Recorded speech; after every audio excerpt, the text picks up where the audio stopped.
Bismillahirrahmanirrahim. Alhamdulillahirabbil alamin. Wa bihi nasta'inu ala umuri dunya waddin.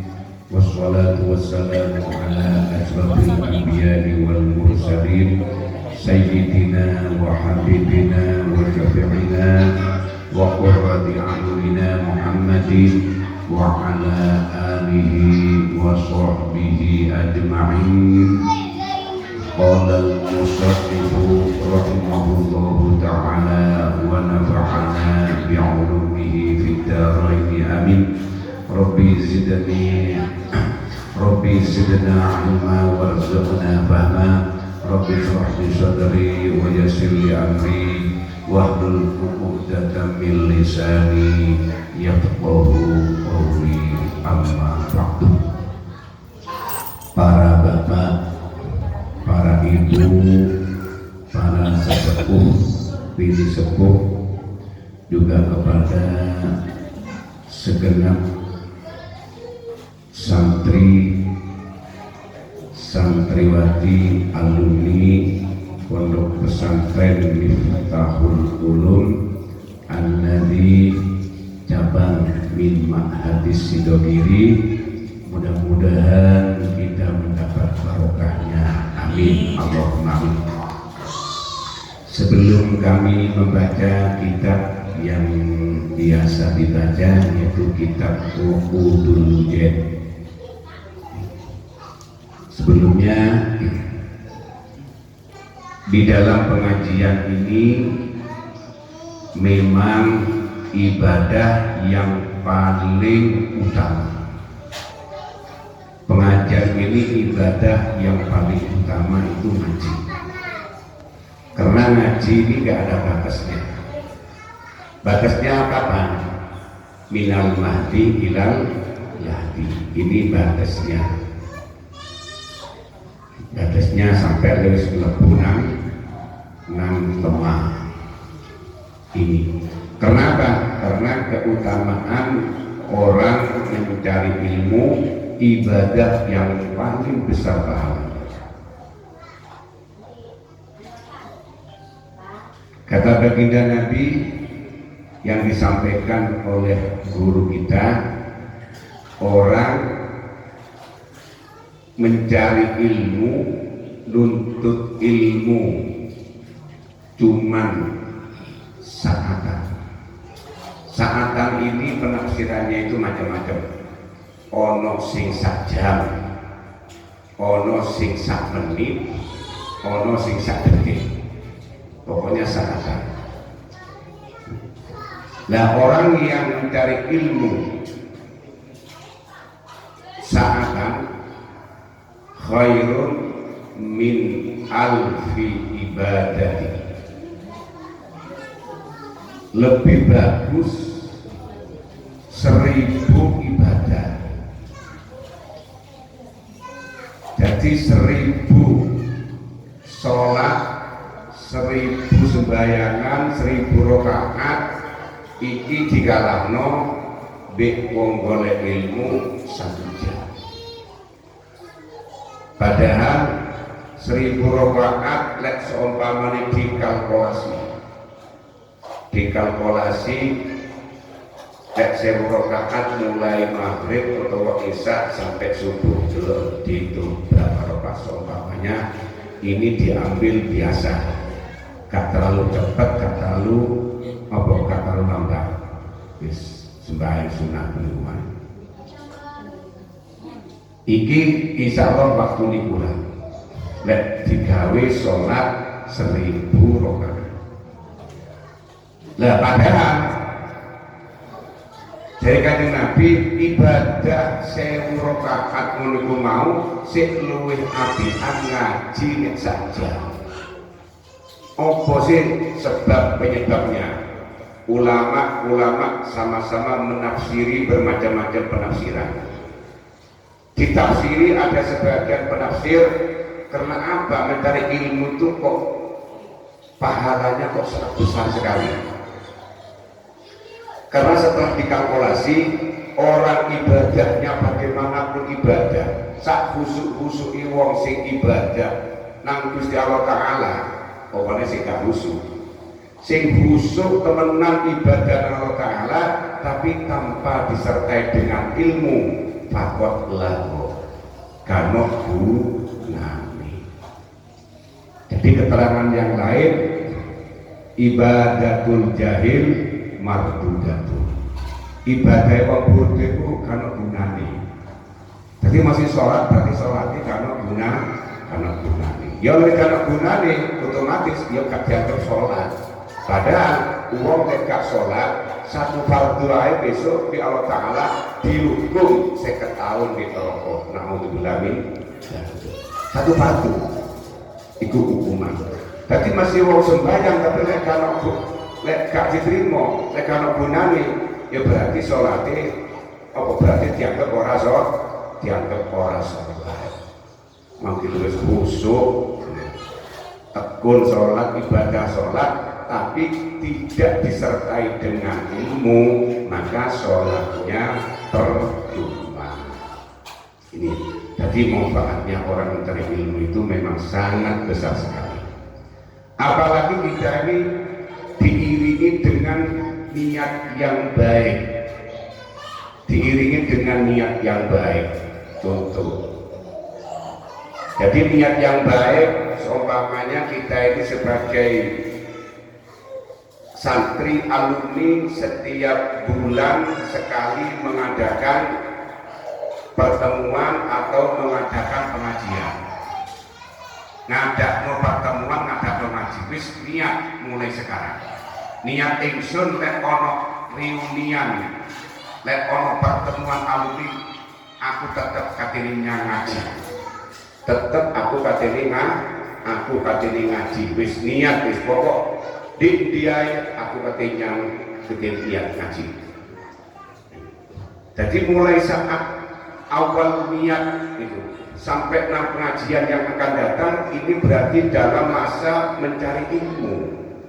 Podone di arek ono di pondok pesantren menggolek ilmu niku masuk waktu-waktu ada saatnya datang ajal, maka ajalnya ini kematiannya ini saat mencari ilmu. Dalek wong saatnya mencari ilmu otomatis wong oleh ilmu meninggal dunia, maka matinya syahid. Apalagi kita ini sekarang ini kita akan sekedar ngutip dari guru kita, kiai kita yang barusan meninggal dunia, ya, yaitu almarhum Kiai Haji Nawawi Abdul Jalil. Ini istiqomah dalam mengaji, istiqomah. Pada saat dulu saya ngaji di Kediri, Kiai Abdul Alim mula ngaji ini di musola di surau. Kiai ini juga malam istiqomah ngaji setelah isya di dalamnya, di dalam Kiai Nawawi. Ini istiqomah mengaji. Kenapa? Karena kepentingan mengaji. Kepentingan mengaji. Nah, Kiai Nawawi ini termasuk min jumlatil auliya'illahi ta'ala. Min jumlatil auliya'illahi ta'ala. Nah, mempunyai suatu kelebihan-kelebihan. Kalau kelebihannya yang diberikan kepada para nabi, para rasul, itu namanya apa? Mukjizat. Kelebihan yang diberikan kepada para nabi, para rasul adalah mukjizat. Tapi yang kelebihan dari Allah Subhanahu wa Ta'ala, keistimewaan yang diberikan kepada selainnya nabi, diberikan kepada waliullah, namanya karomah. Jadi karomatul aulia. Lah kekeramatannya Kiai Nawawi ini, kekeramatannya mudah-mudahan kita ini mendapatkan barokahnya. Jadi karena orangnya termasuk ikhlas, tidak senang untuk penampilan megaya menunggang, itu Kiai Nawawi ini. Dulu saya pada sepatu saya itu masih nututi, lek sepeda itu manca.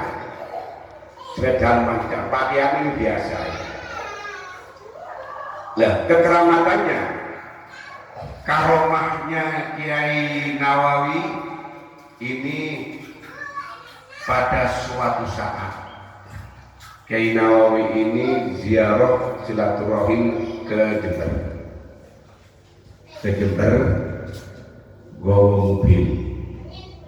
Ono jenenge supire ono sing nyupir jenenge insyaallah lek gak kliru Pak Dobir, aku akrab wonge.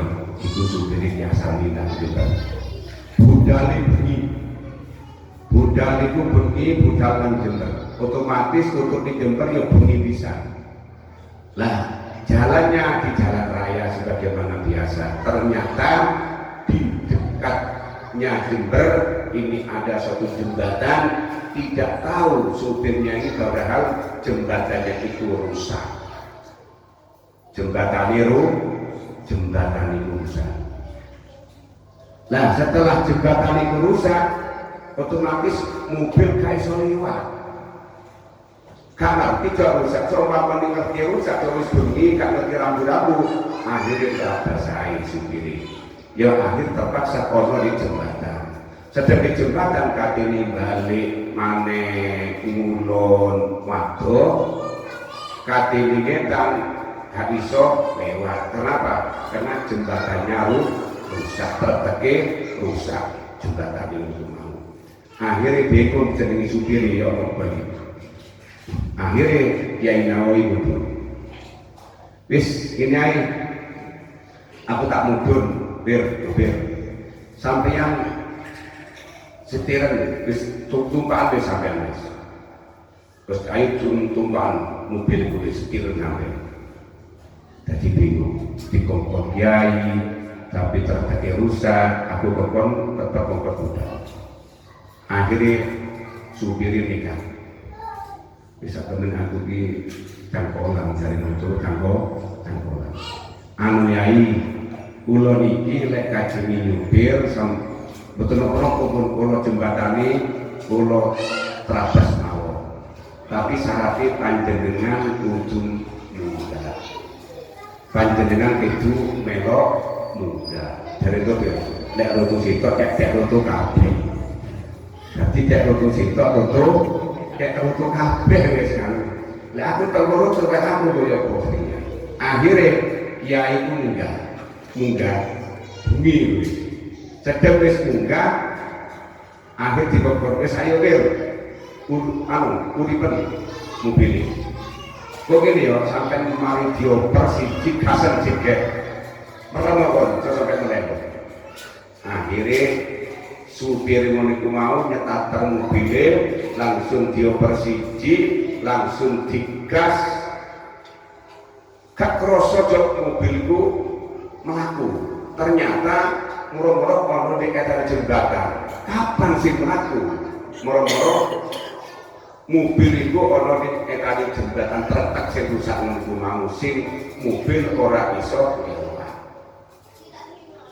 ikulah siji sebagian kekeramatannya Kiai Nawawi termasuk walinya Allah Ta'ala.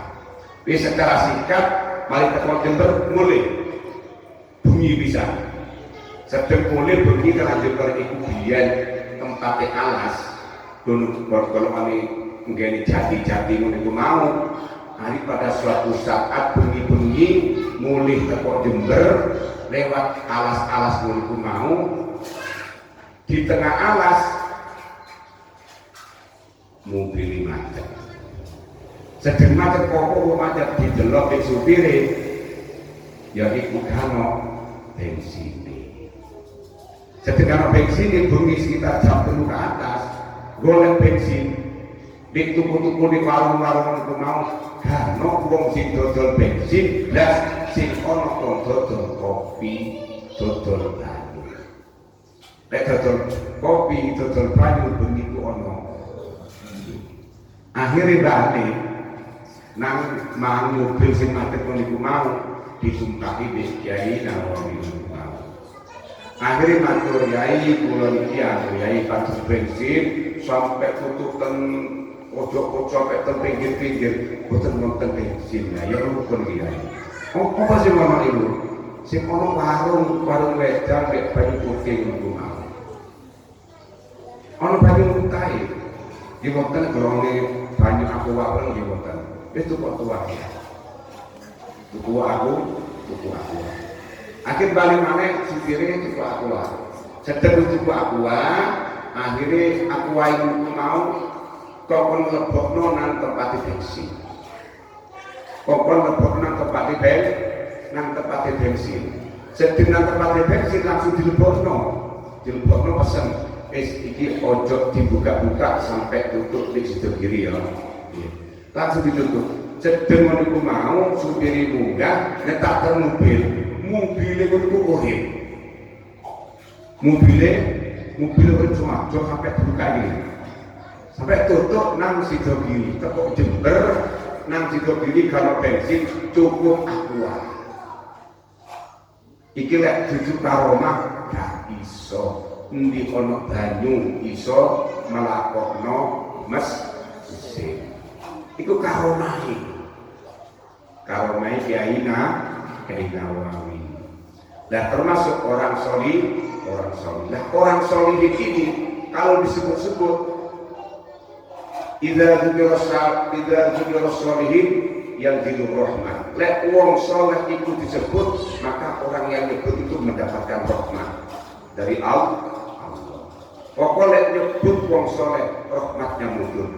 Kenal itu termasuk orang solihin, termasuk orang wali. Itulah termasuk karomatul itu bagian kecil.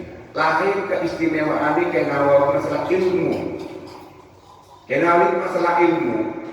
Duwe itu jadi ilmu laduni. Walaupun gak ngaji terus ngerti dah apa. Sampai kenal itu mempunyai karangan kitab ilmu tauhid. Ilmu tauhid itu masa Nawawi. Sampai beberapa poras kitab Nawawi terus diajukan kepada almarhum Kiai Khalil Nawawi, termasuk Pak Mani Kiai Nawawi, termasuk aulia juga, termasuk orang yang alim Kiai di Jawa Timur itu Kiai Khalil. Dituraken man aku ngarang kitab ngarang tauhid man dijokno Kiai Nawawi. Akhirnya Kiai Khalil diwaca sampai khatam. Iki sampeyan kayen ojo sampai disebarno nang santri. Kenapa? Santri mungkin gak kuat untuk melakukan. Kenapa? Karena tauhidnya sangat mendalam. Lek santri yang memiliki mau gak mampu. Itulah keistimewaannya Kiai Nawawi Sido ini. Jadi mudah-mudahan kita ini dengan barokahnya kita membaca tahlil, membaca yasin, kita ini mudah-mudahan mendapatkan barokah karomate Kiai Nawawi Sido ini. Kenapa? Karena menyebutkan orang soleh maka rahmat turun kepada satu persatu orang yang menyebutkan. Kalau orang itu berjamaah tidak semua menyebut, cukup imami, tapi imamnya itu sama. Ya, seumpamane paling enak wong dadi makmum. Mongko modalin cuman amin. Modalin makmum cuman amin tok. Tapi podo bi imam semoga ila hadratin nabiyyin Mustafa sampai dua waktu menunggu mau dari makmum amin. Mau enak modalin. Padahal podo. Imamin dungo prolempir, imamin dungo prolempir sampai kesel imamin modali imam amin. Si makmum amin. Iku mudun. Jadi rahmat iku mudun nang wong sing maca amin ngono iku mau. Amin. Nah itulah mudah-mudahan kita nanti istiqomah untuk menyebut mengirim doa kepada almarhum Kiai Nawawi Abdul Jalil. Karena ini Kiai Nawawi ini selain dari memang karomahnya pribadinya sendiri, memang juga keturunannya orang yang karomah juga.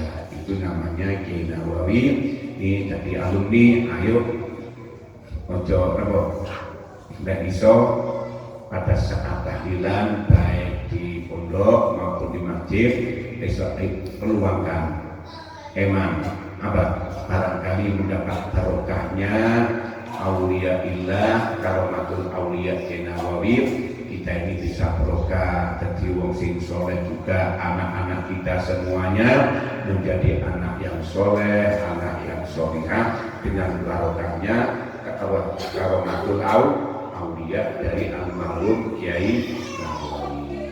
Ini itulah sekedar dari apa yang telah kami sampaikan, dan untuk pertemuan pada saat ini yaitu istiqomah pengajian kitab Uqudul Mujaid. Bismillahirrahmanirrahim.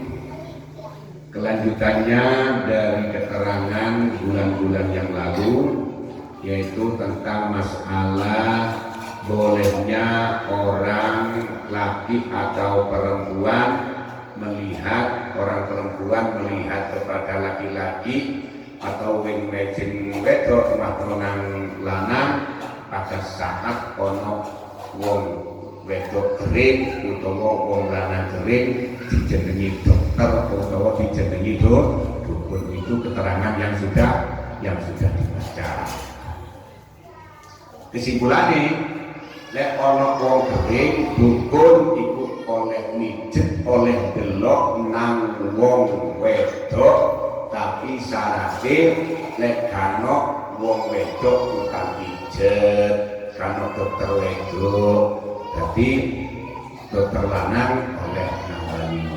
Tapi syaratnya kudu ditunggoi bik mahromi utawa bik bojone.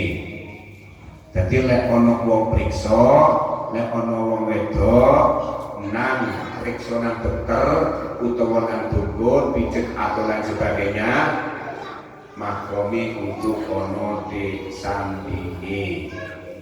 Paham ya?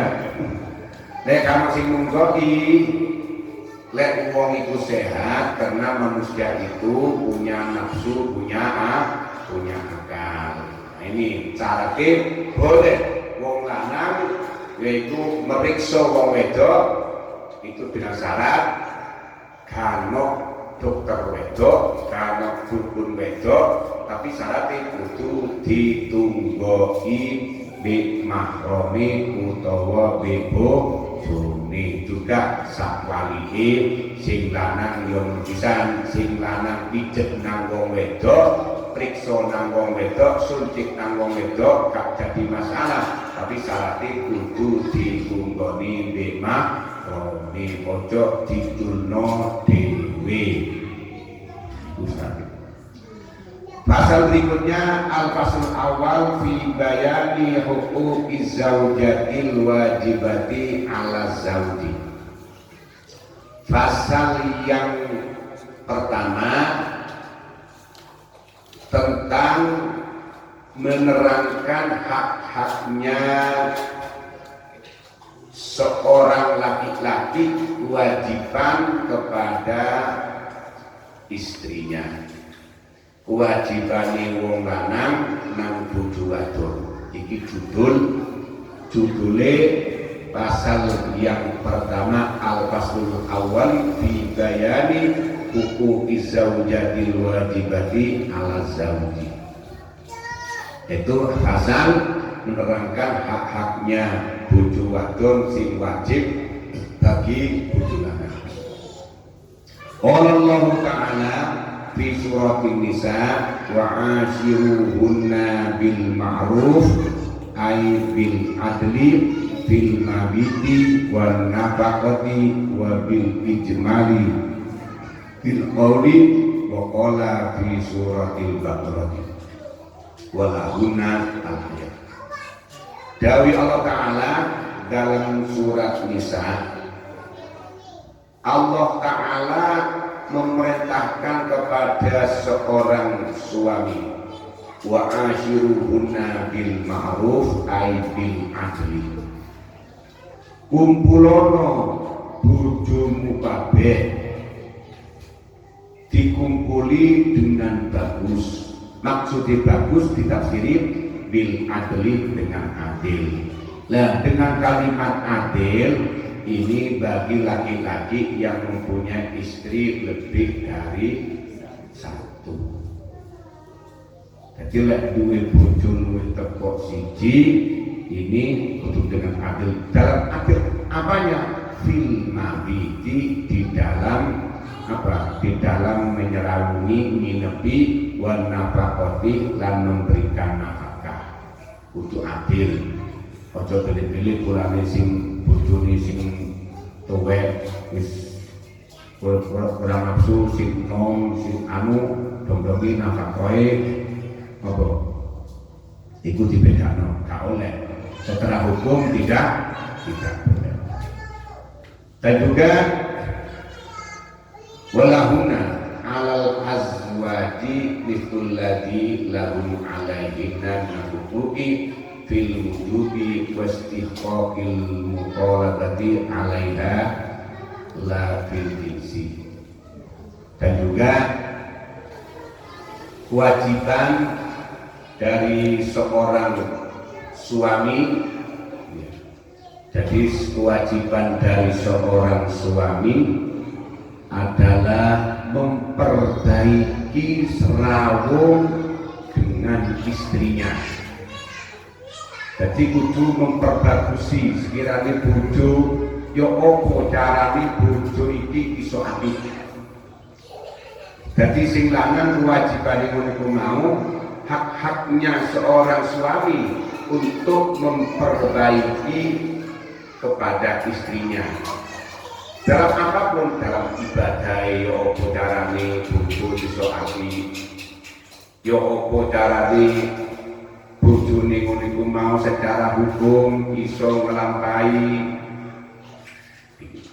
Inilah kalau nanti suami tidak memberikan pendidikan kebaikan kepada istri, maka besok yang namanya suami akan bertanggung jawab besok di akhirat. Kuwabe tanggungane apa? Kewajibane seorang suami kepada istri.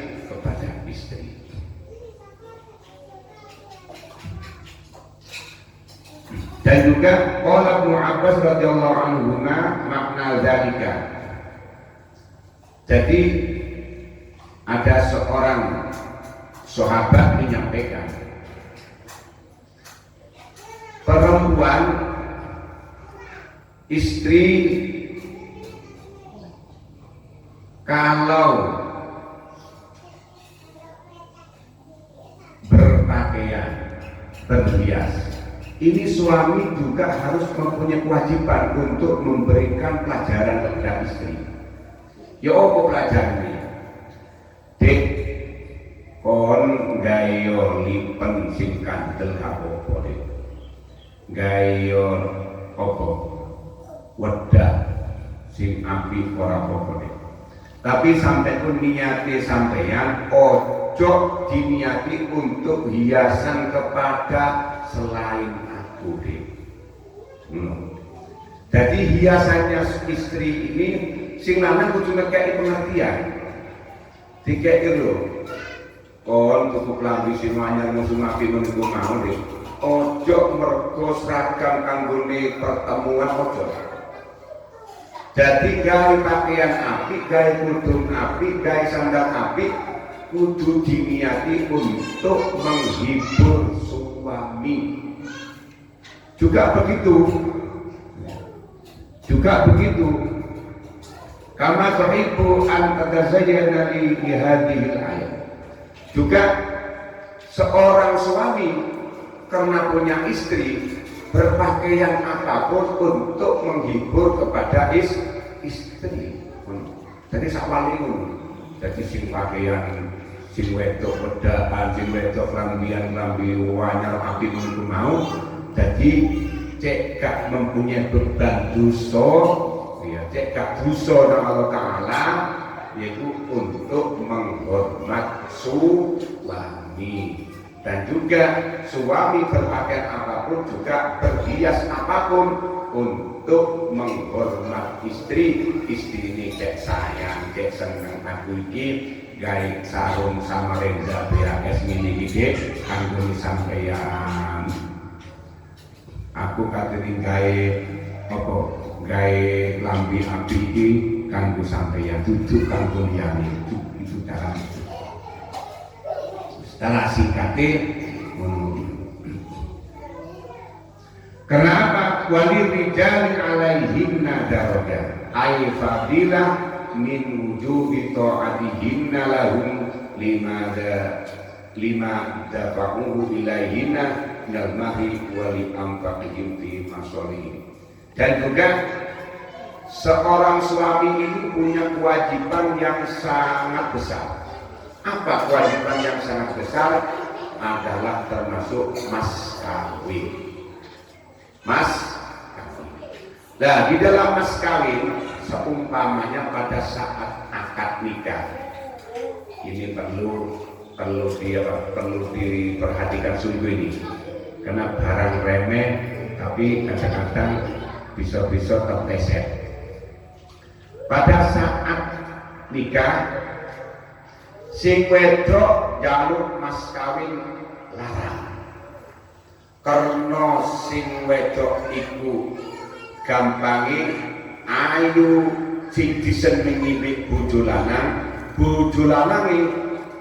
katene kei mas kawin gak mampu. Moro-moro sing wedok minta mas kawin 1 juta. Rasa 1 juta boleh duit 100 saya cek uang ini. Nah, pada saat itu bisa dilaksanakan sing wedok jalur 1 juta tapi sing lanang duit 100, yaitu akad utang, akad muat jalan bil mahri al-junubiyah muat jalan mobil nikah wa tasbijah. Gak apa diutang. Tapi kalau seorang suami ini ya, kalau seorang suami ini tidak melaksanakan hutangnya tadi, jadi tidak melaksanakan hutangnya mas kawin tersebut,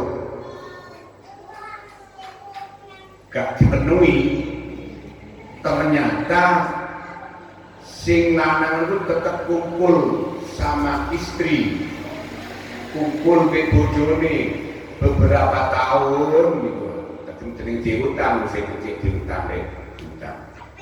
tapi sing lanang itu akhir-akhir mati, belum membayar mas kawin, mati. Maka selaki-laki dan perempuan menikah mau dari kitab dianggap ini perzinahan, dianggap zina. Jadi lebih secara hukum kanggone untuk jalan keluar ya. Sunai dari Kanjeng Nabi, lek wong wedok lek wong lanang lek akad nikah, sunnate wong wedok iku paling bagus jaluk mas kawin sing paling murah.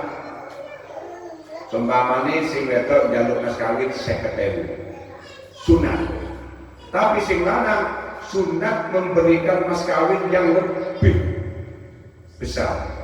Jaluk 50 moro sing lanang dikei 1,5 juta. Iki mas kawin iku sunat itu. Sing wedok jaluk mas kawin piro? Kula jaluk mas kawin 50.000 mawon. Kene cicike. Jebruk wis mari ngaji. Wis mari sunat wong wedok itu jaluk iki. Ojo tekan sing lanang. Sing lanang yo ojo ngono. Ojo medhit-medhit nambung bojo. Dadi sing wedok niku mau ngekeki jaluk nek 50, tapi sing wong lanang yaiku ngekeki 1,5 juta. Iku sunat. Nah iku. Lalu wong wedok niku mau jaluke di luar kemampuan sing lanang, terus sing lanang niku mau karena seneng nang bojo ae tetap terpaksa diakad nikah, tapi bukan halal tapi mu'ajjal diundang. Ternyata kumpul pirang-pirang tahun ya kumpul tidur ngono iku mau, ternyata sing lanang akhirnya meninggal dunia. Maka sing lanang sing wedok niku mau perkumpulannya itu dianggap zina. Na'udzubillah min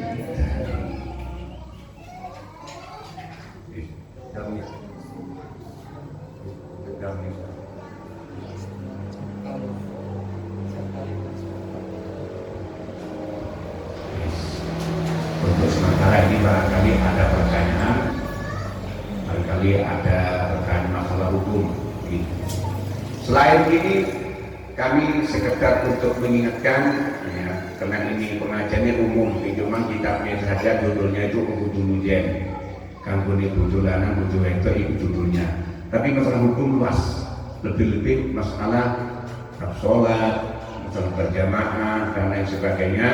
Barangkali ada yang mau ditanyakan, yo apa sih sholat lek aku ini dalam keadaan gatel, yo apa sih aku ini lek sholat dalam keadaan bingung dan lain sebagainya.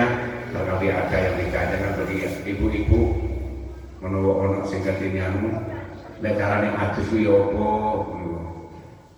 carane adus